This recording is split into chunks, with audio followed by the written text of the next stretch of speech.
President Obama is presenting himself as the faith candidate. Throughout our history, faith has been a powerful force for good in our communities and our families. This is the CitizenLink Report. I'm Stuart Shepard, along with our Executive Director, Tom Minery. Hi, Tom. Hello, Stuart. President Obama, as part of his campaign, just released a 3-minute or so video that talks about faith. And what I'd like to do is play clips from that video. It's all out of the same work, and have you unpack it for us a bit in light of his decisions and his actions as president compared to what he's saying in this video.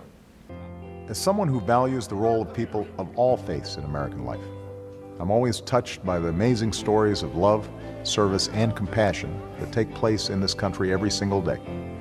They reinforce the power of my Christian faith.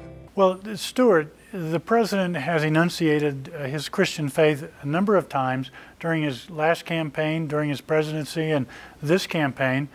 Whether someone is a Christian, that is to say, whether someone is going to spend eternity in heaven with our Lord, is a matter between God and the individual.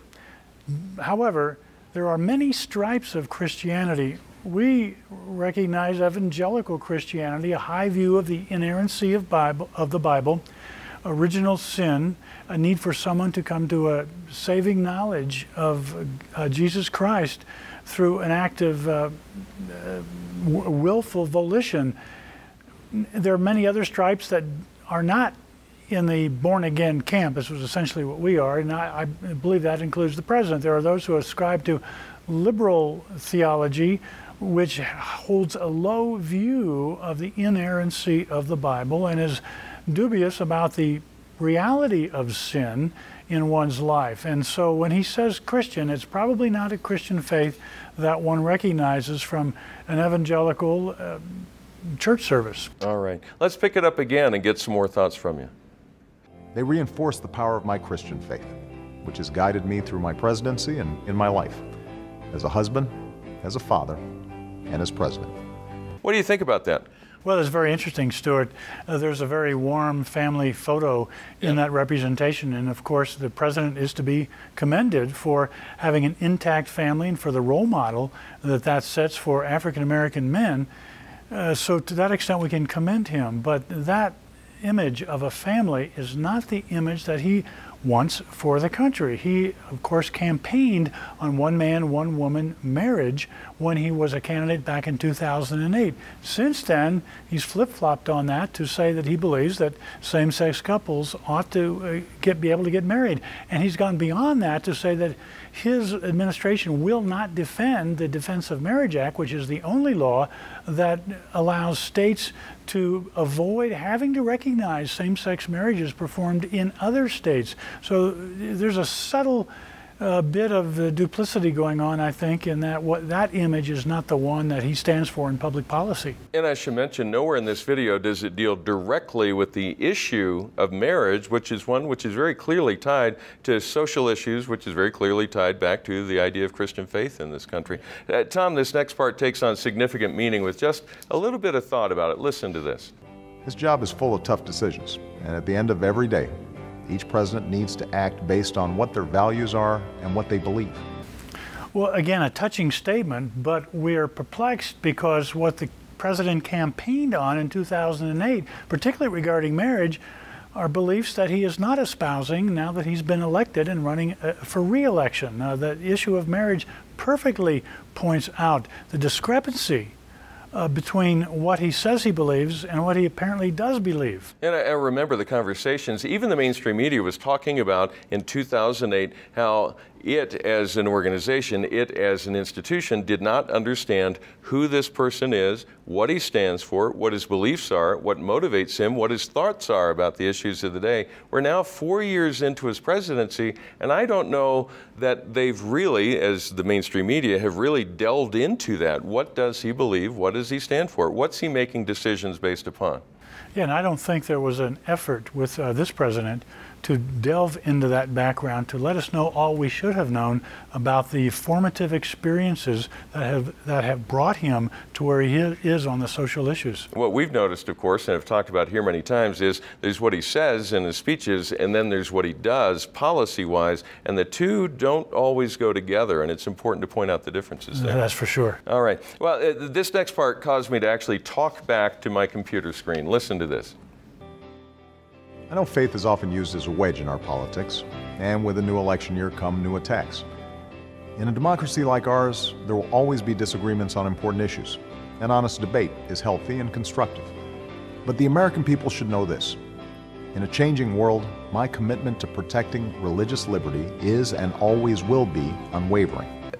Tom, this caused me to talk to the screen because at the moment there are more than 50 dozens of lawsuits against the administration on the very issue of religious freedom. And this deals with private businesses that are owned by Christian families, it deals with Christian colleges, and it deals with Christian groups, all of which are having their religious freedom run over by this administration. That's a very important point. It is unprecedented in our era that so many very distinguished religious institutions, not just Catholic institutions, but evangelical and many more, would file lawsuits against this very notion of so-called religious liberty. They have violations of religious liberty that they're alleging because of the new Health and Human Services regulations within Obamacare that requires these institutions, and an institution is anything that is not specifically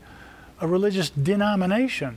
These institutions are required to pay for abortions through insurance policies that they offer to their employees. Now, when I think about this, I think back specifically to the issue of abortion that the president addressed when he made a commencement speech at Notre Dame in June of 2009. He talked about religious toleration. He said specifically in that speech, let's honor the conscience of those who disagree with abortion and draft a sensible conscience clause.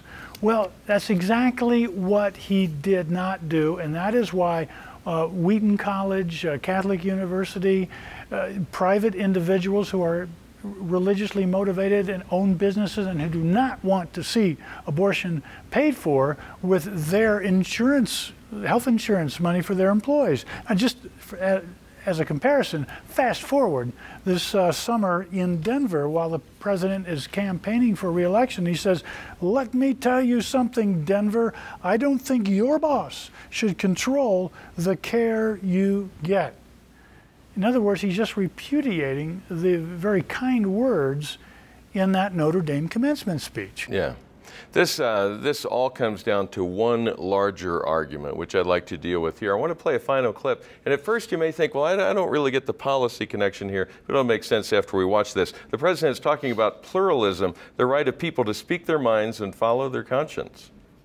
E pluribus unum, out of many one, has never suggested that the goal of this nation is uniformity of belief, but that for all of our differences, we are committed to looking out for one another and for the welfare of future generations. Tom, when people sit in classes on debate, this is talked about, this kind of argument. It's called a straw man argument. Nobody is arguing that we should all have uniformity of idea in this country, but yet the president sets that up as if anyone who opposes him is calling for uniformity. We must all be just alike. No, we're not. But the point he goes on to make then is, well, then you should follow me because I'm not like those folks who call for uniformity. Just the soundbite we played before this, he talks about, I know that people are using religion as a wedge issue.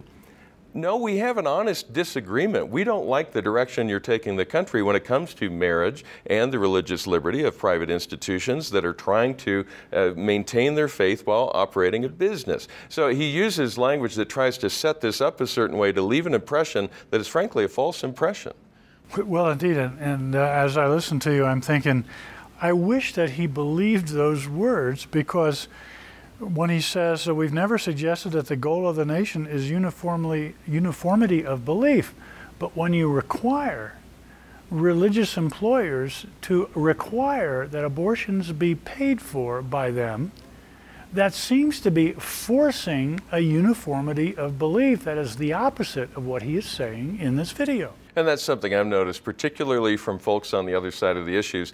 They will accuse their opponents, folks on our side, of doing exactly what they're doing at that moment. Hence, I know religion is being used as a wedge issue. He's making a campaign video about faith, setting it up as a wedge issue. He's doing exactly what he's accusing at that moment. It is, and I think it's important to recognize what you said, a straw man argument, and we see the president doing that far too often. All right, so when you watch his speeches, just bear in mind that it takes a little analysis, a little stepping back away from the speech in order to understand what he's saying compared to what he's actually doing. Right.